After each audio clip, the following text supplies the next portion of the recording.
మాఘమాసంలో పౌర్ణమి నాడు సముద్ర స్నానం చేస్తే చాలా విశేషమైన ఫలప్రదం అని చెప్తూ ఈ విశేషాన్ని చెప్తున్నారనమాట. మాఘ స్నానాలకు ప్రసిద్ధి ముందు చెప్పిన సంగతే. నిజానికి మకర సంక్రమణం జరిగింది మొదలు కుంభ సంక్రమణం వరకు జరిగే మధ్యలో ఉండే కాలం మొత్త కాలం మాఘమాసం అని చెప్తారట. అంటే పూర్వం ఇది పాటించే వాళ్ళేమోనండి. మనం ఇప్పుడు ఏం చేస్తాము, మాఘ పౌర్ణమి పాడ్యమి నుంచి అమావాస్య వరకు మనం మాఘమాసంగా భావిస్తాం. అయితే మకర సంక్రమణం దగ్గర నుంచే అని చెప్తున్నారనమాట. అక్కడి నుంచి కుంభ సంక్రమణం వరకు ఉండే మధ్యకాలము అని. రామీ సిల్క్స్ స్వచ్ఛమైన మన దేశ పట్టుతో సాంప్రదాయానికి అనుగుణంగా మన రామీ సిల్క్స్. ఇది ఒక లెక్క. మరి పవిత్ర స్నానాలు పౌష్య శుక్ల పౌర్ణమితో మొదలయ్యి మాఘ శుక్ల పౌర్ణమితోటి ముగుస్తాయట.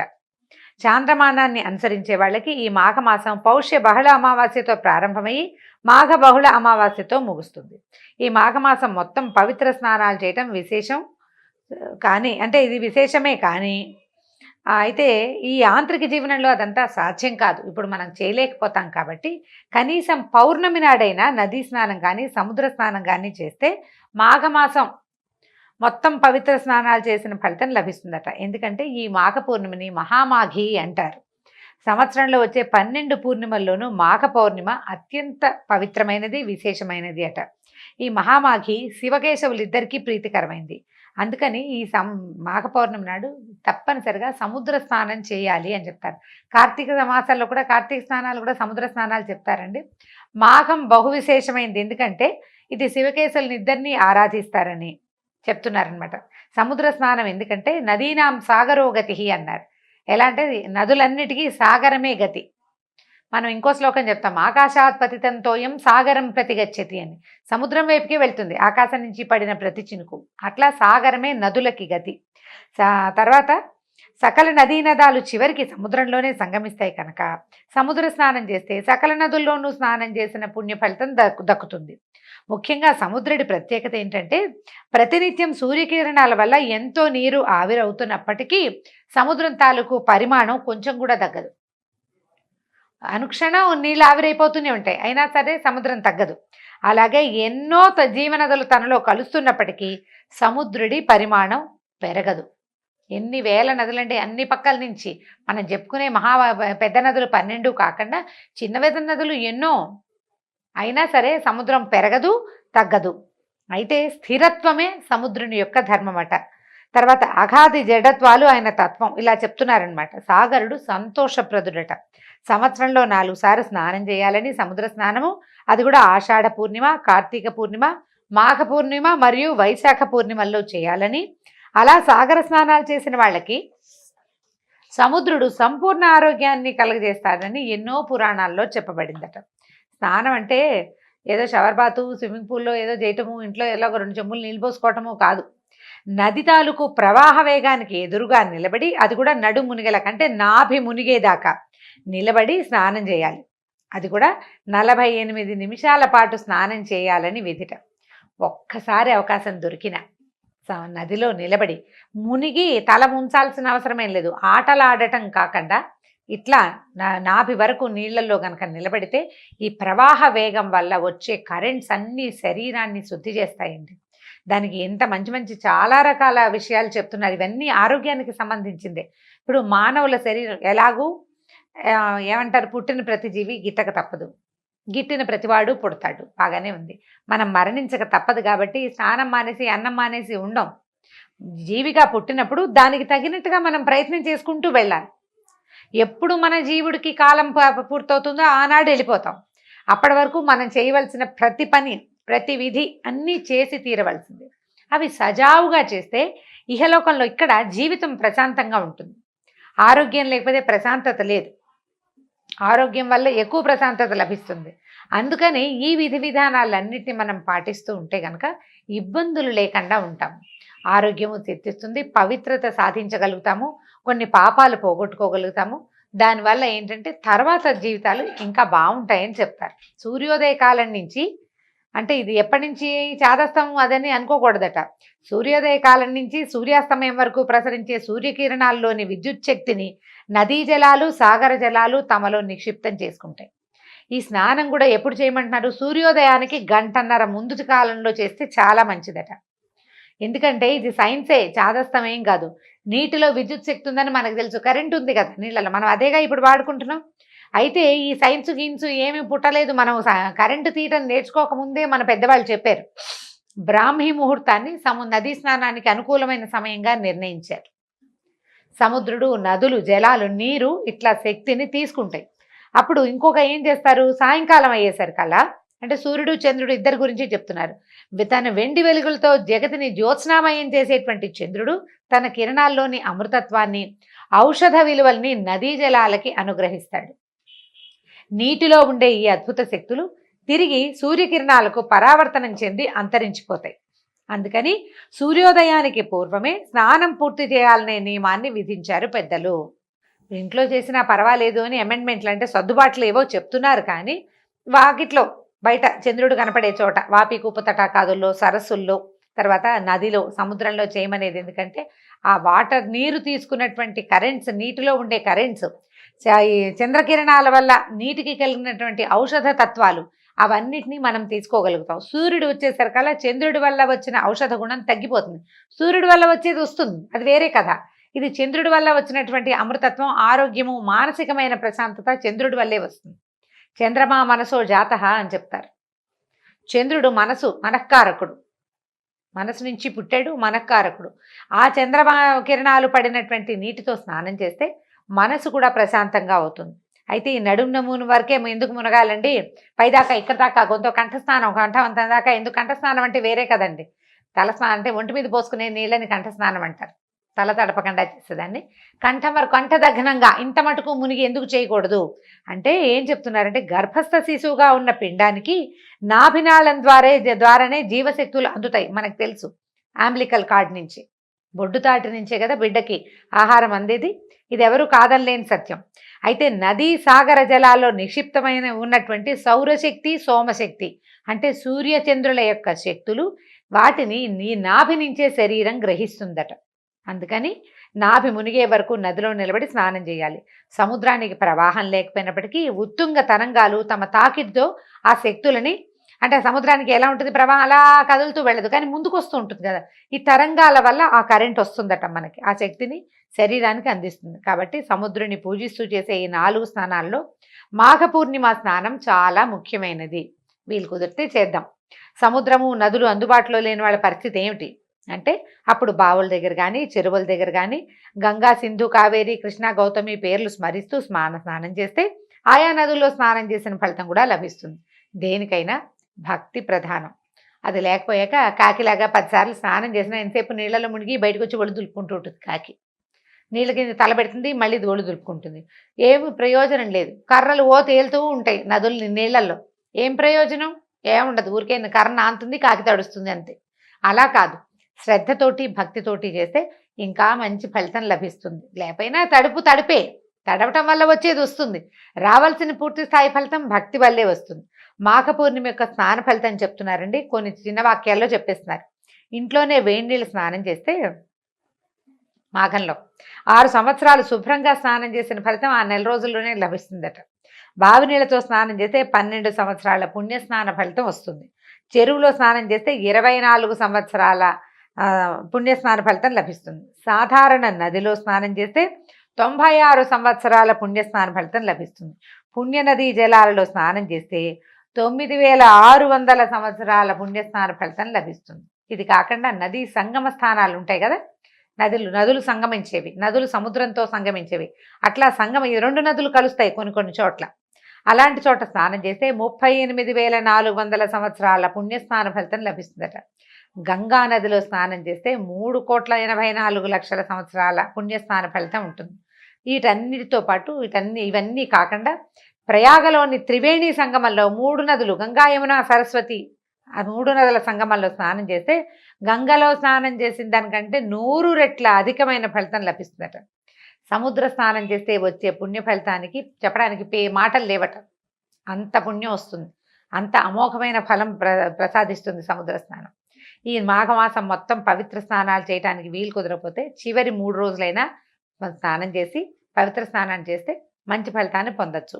ఈ చివరి 3 రోజుల స్నానాలని అంటే పౌర్ణమి, త్రయోదశి, చతుర్దశి, పౌర్ణమి కదా, అమావాస్య, చతుర్దశి త్రయోదశి అన్నమాట. పౌర్ణమి వెళ్ళిపోయిన తర్వాత చివరి రోజులు ఇంకా 3 రోజుల్లో నెల ముగిసిపోతుంది అనగా చేస్తే అంత్యపుష్కరిణి స్నానం అంటారట దీన్ని.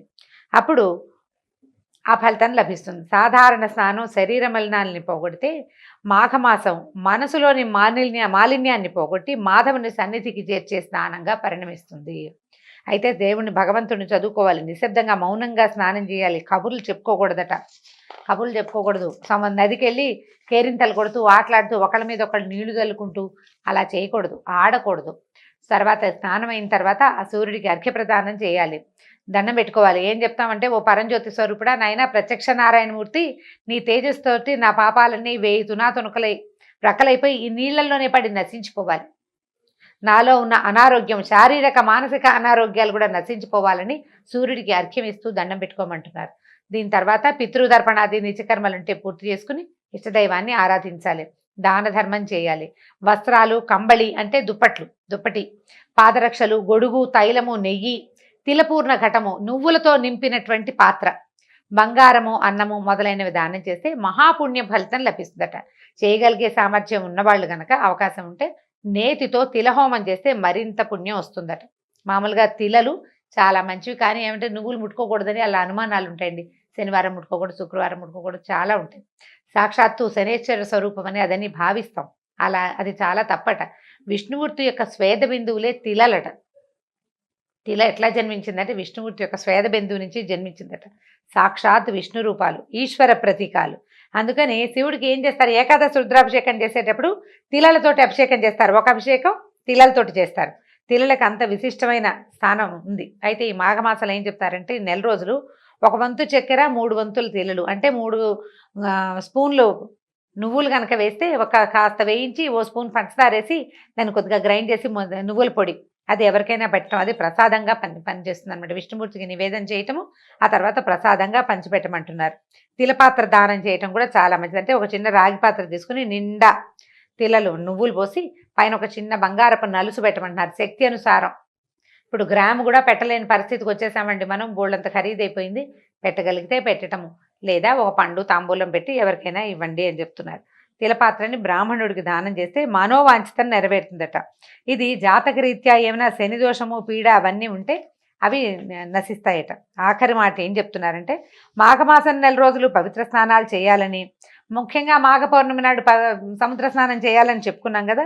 పూర్ణిమకి సముద్రానికి సంబంధం ఏమిటి అనేది చివరి 2 వాక్యాల్లో చెప్తున్నారు. ప్రతి పూర్ణిమకి అమావాస్యకి సముద్రానికి పోటు ఎక్కువగా ఉంటుంది. పౌర్ణమి దైవ సంబంధమైన తిథి, అమావాస్య పితృదేవతలకు సంబంధించిన విధి. అందుకని ఈ 2 పుణ్యతిథుల్లోనూ సముద్ర స్నానం చేయాలని శాస్త్ర నియమం. ఇది కూడా మళ్ళీ చీకటి పడ్డాక చేయకూడదండి, వెలుగుండగానే చేయాలి. మామూలుగానే సాయంకాలాలు సముద్రాలకి ఆటుపోట్లు ఎక్కువ అవుతాయి. పౌర్ణమి అమావాస్యల్లో పోటు అవి ఎక్కువ ఉంటుంది అనమాట, వేగం పెరిగిపోతుంది. చంద్రోదయం అయ్యేసరికల్లా సముద్ర వేగం పెరిగిపోతుంది అనమాట. ఆ సమయంలో చేయకూడదు. పౌర్ణమి రోజుల్లో సాయంకాలాలు చీకటి పడ్డాక ఎప్పుడు సముద్ర తీరాల్లో ఉండటం ఏమంత మంచిది కాదు. మన పాత పెద్దవాళ్లే చెప్పేవాళ్ళు, ఇప్పుడు అసలు మంచిది కాదు. కాబట్టి పగటి వేళల్లోనే చేయాలి. జ్యోతిశాస్త్ర రీత్యా పూర్ణిమ తిథి నాడు రవిచంద్రులు ఒకరికొకరు సమసప్తక కేంద్రగతులై పరస్పరం వీక్షించుకుంటారు. వాళ్ళిద్దరూ కరెక్ట్గా ఒక యాంగిల్లో కలుస్తారనమాట. ఆ తర్వాత అమావాస్య నాడు రవిచంద్రుడు కూడా ఒకే కేంద్రంలో ఉంటారు. కాబట్టి ఇది వాళ్ళిద్దరికి ఉన్న సంబంధం. సూర్యుడు చంద్రుడు ఉన్న సమయంలో కనుక సముద్ర స్నానం ఆ రోజుల్లో కనుక చేస్తే ఆ ఇద్దరి తాలూకు ఫలితం లభిస్తుందని చెప్తూ వశిష్ఠ మహర్షి ఈ కథని ఈ విషయాన్ని మన దిలీప మహారాజుకు తెలియజేశారు. ఈ సందర్భంలో ఈ గంగా స్నానము, సముద్ర స్నానము లేదా గంగా సముద్రంలో కలిసే చోట స్నానం చేయటం ఫలితాన్ని గురించి చెప్తూ వశిష్ఠ మహర్షి ఒక విశేషమైన కథని దిలీప మహారాజుకు తెలియజేస్తున్నారు. అది ఏమిటట కథ? పూర్వము గృత్స్నమధుడు అనే మహర్షి జన్హు మహర్షి వీళ్ళిద్దరూ కలిసి మాట్లాడుకుంటున్నారట. మాఘమాస వ్రతం చేయటం వల్ల మనుషులకి జ్ఞానము మోక్షము కలుగుతుందా అని అడిగితే కనుక జన్హు మహర్షి ఏం చెప్పారంటే, పూర్వం మాఘమాస వ్రతం ఆచరించడం వల్ల ప్రాణికి ఇహలోక పరలోక సుఖాలు కలుగుతాయి, వాళ్ళ కష్టాలు తీరుతాయి అని చెప్పి ఇలా చెప్పేవాళ్ళు పెద్దలు. అయితే సంతుష్టుడైన మానవుడు ఇంకా హరికి ప్రీతికరమైన వ్రతాలను కూడా చేసి జ్ఞాని ఏ సత్కర్మల్ని ఆచరించి ముక్తిని పొందుతాడు. మనం పెద్దవాళ్ళు చెప్తారు, మనం తెలుసుకుని ఏం చేస్తాము, పెద్దవాళ్ళు చెప్పారు కదా, ఏదో ఎన్నో కొన్ని ఆచరిస్తూ ఉంటాం కదా. అలా ఆచరించినటువంటి ఒక బ్రాహ్మణుని కథ చెప్తాను చూడమన్నాడు. ఏంటట, పూర్వం గంగా తీరంలో ఒక బ్రాహ్మడు ఉండేవాట. ఆయన వేదాంగాలు చదువుకున్నాడు, ఉత్తమశీలుడు, ఆచారవంతుడు, బహుబుద్ధిమంతుడు, నీతి, దయ, జ్ఞానము, ఇంద్రియజయము అన్నీ ఉన్నాయి ఆయనకి. ఈయనకి చక్కగా ఉత్తమురాలైన ఒక భార్యమణి కూడా ఉంది. కానీ సంతానం లేదు చాలా సంవత్సరాల కాలం పాటు. అయ్యేసరికల్లా ఏ లోటు లేదు, కానీ ఇక పిల్లలు లేకపోతే ఎట్లాగా, అందుకని ఏం చేశాడంటే గుణవంతుడైన ఒక్క పుత్రుడు కలిగినా చాలు, మనకు పిల్లలు కలగలేదని ఆవిడ చాలా విచారపడుతూ ఉండేట. మన వంశం ముందుకెళ్ళదా అని ఆయన దిగులు పడేవాడు. ఇక నేను అమ్మ అని పిలిపించుకోలేనా అని తల్లి బాధపడుతూ ఉండేది, ఆవిడ కూడా, ఆయన భార్య కూడా. అయితే ఏమనుకున్నారంటే ఒకళ్ళతో ఒకళ్ళు మాట్లాడుకుంటూ ఆవిడంది, ఎవరైనా పెద్దవాళ్ళని అడుగుదాము, సంతానం కలగటానికి ఏదైనా ఒక సలహా తీసుకుని చేస్తే బాగుంటుంది అనేసరికల్లా సరే బాగా ఆలోచించుకుని వీళ్ళు ఏం చేశారంటే శ్రీమన్నారాయణమూర్తిని గురించి తపస్సు చేద్దామని భావించారు. పూర్వము మృకండ మహర్షి విష్ణుమూర్తిని అంటే ప్రార్థన చేసే కదా సంతానాన్ని పొందాడు. సంతానాన్ని ఎట్లా పొందాడు? విష్ణుమూర్తిని కాబట్టి ప్రార్థన చేశాడు, ఆయనకు ప్రార్థనకే ఆయనకి సంతానం కలిగింది. తర్వాత ఆ పిల్లవాడు మార్కండేయుడు అయ్యాడు, చిరంజీవి అయిపోయాడు కదా. కాబట్టి ఈ అవకాశాన్ని చూసుకుని మనం కూడా ఏదైనా తపస్సు చేద్దామని భావించారట. బ్రాహ్మడు అష్టాక్షరి జపం చేస్తూ విష్ణుమూర్తిని మనసులోనే నిలుపుని తీవ్రమైన తపస్సు చేశాడు. కొంతకాలానికి స్వామి ప్రత్యక్షమయ్యాట. చక్కగా వనమాలను ధరించి, శంఖచక్రాదులు ధరించి, మెడలో వనమాల, శంఖచక్రాలు ధరించి చతుర్భుజుడైన మహావిష్ణువు ఇతని ముందు ప్రత్యక్షమయ్యాట. ఈయన ఎలా ఉన్నాడంటే మకర కుండలాలతోటి ధగధగాయమానంగా ఉన్నాడు. మా స్వామి మహాసౌందర్యవంతంగా ఉన్నాడు. అయితే లక్ష్మీ సమేతుడై గరుడారూఢుడై ఇక్కడికి వచ్చాడట. వచ్చినా సరే ఆయన తపస్సులో మునిగిపోయాడు. విష్ణుమూర్తి వచ్చి నుంచున్నా ఒళ్ళు తెలియటం లేదు ఆయనకి. అప్పుడు ఆయన నవ్వుతూ, విప్రా, నేను నీకు వరాన్ని వేయడానికి వచ్చాను, లేచి కళ్ళు తెరువు, నీకేం వరం కావాలో కోరుకోమన్నాడు. అప్పుడు ఈయన, అయ్యా నాకు ఒళ్ళు తెలియటం లేదు అని చెప్పాడనమాట. అప్పుడు భగవంతుడు ఏమనుకున్నాడంటే, నా కోసం తపస్సు చేశాడు, నేను రాగానే రెడీగా వరం అడిగేసేయాలి, అది కావాలి ఇది కావాలని అడగాలి. అయినా కూడా నిశ్చల చిత్తుడుగా ఉన్నాడు. భగవంతుడి దర్శనం అయినా కూడా ఇంకా ధ్యానంలోనే మునిగి ఉన్న ఈ బ్రాహ్మణుడికి అతను ఏది అనుకుంటే అది ఆ కోరిక తీర్చాలని భావించాడట. భావించి అతన్ని మనసు మరిలేటట్టుగా చేశాడనమాట. మనసు మరిలిపోయేటట్టుగా అతన్ని మాయలోంచి బయటపడేశాడు. ఈ భగవంతుడిని సాక్షాత్కరించినటువంటి విష్ణుమూర్తిని చూసేసరికి ఆ బ్రాహ్మణుడు ఎన్నో స్తోత్రాలు చేశాడు, ఎన్ని శ్లోకాలో చేశాడు, ప్రదక్షిణాలు చేశాడు, ప్రదక్షిణ నమస్కారం చేశాడు, పాదాలు పట్టి వదలలేదు. స్వామి ఇంత సులువుగా ప్రత్యక్షం అవుతామని అనుకోలేదు అని చాలా పరిపరి విధాలా ప్రార్థించాడు. ప్రార్థించాక ఆయన అడిగాడనమాట, నాయనా ఏమిటి నీకు ఏం కోరికుంది, నీకే కావాలి అని అడిగేసరికల్లా ఆయన ఏం అడిగానంటే, నాకు నీ పాదాల మీద నిశ్చలమైన భక్తి, విష్ణుమూర్తి మీద భక్తి కావాలి. విష్ణుమూర్తి పాదాలని అటు ఇటు పోకూడదు, నా దృష్టి వేరే ఇతర దైవాల వైపు వెళ్ళొద్దు. భగవంతుని పట్ల భక్తి నీవు మొదటిది. తర్వాత ఏమో ఇహలోకంలో పరలోకంలో కూడా సద్గతికి కారణమైన పుత్ర సంతానాన్ని ఇచ్చి నాకు ముక్తిని ప్రసాదించు. నాకు గనక సంతానం కలకపోతే నాతో పాటు నా పితృదేవతలు కూడా మలమల మాడిపోతారు, అన్నోదకాలకి ఉండవు, నాకు అన్నోదకాలు ఉండవు, పితృదేవతలకి ఉదకాలు ఉండవు అని అడిగాడు. అడిగేసరికల్లా ఈయన ఏమన్నాడు, నువ్వు కోరినట్టే వరం ఇచ్చాను, నువ్వు చేసిన స్తోత్రం ఎవరైతే చదువుతారో వాళ్ళకు కూడా నీకు ఇచ్చిన వరము వాళ్ళకు కూడా ఇచ్చినట్టే అంత చక్కటి స్తోత్రం చేసావని ఆయన మెచ్చుకున్నాడు. అష్టోత్తర శతనామాలు చెప్పాడట బ్రాహ్మడు. సరే చెప్పి విష్ణుమూర్తి అంతర్ధానం అయిపోయాడు. ఈయన చాలాగా అమ్మయ్య పోగొట్టుకున్న సొమ్ము దొరికిన వాడికి వచ్చినంత సంతోషం వచ్చిందట బ్రాహ్మడికి. ఇక్కడి నుంచి ఈ తపోభూమి నుంచి గబగబా ఇంటికి వెళ్ళిపోయాడు. కొంతకాలానికి ఆయన భార్య గర్భవతి అయింది.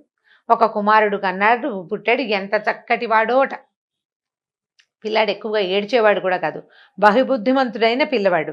కాస్తంత 2 ఏళ్ళు 2వ ఏడు వచ్చింది, సంవత్సరం నిండి 2వ ఏడు వస్తే ఒకనాడు నారద మహర్షి వీళ్ళ ఇంటికి వచ్చారట. అయితే ఈ పిల్లాడు కొంచెం అప్పుడే తప్పటడుగులు వేస్తున్నాడు, కొద్దిగా అత్త తాత అంటున్నాడు. నారద మహర్షి పాదాలకు నమస్కారం చేసేసరికి ఆయన పిల్లాడిని ఇట్లా దగ్గరికి తీసుకుని, వీడు ఆయుర్దాయం 12 ఏళ్ళేరా నాయన అని చెప్పాడట. పిల్లాడు 12 ఏళ్ళే బతుకుతాడని చెప్పేసరికి నిర్ఘాంతపోయారు బ్రాహ్మడు భార్య.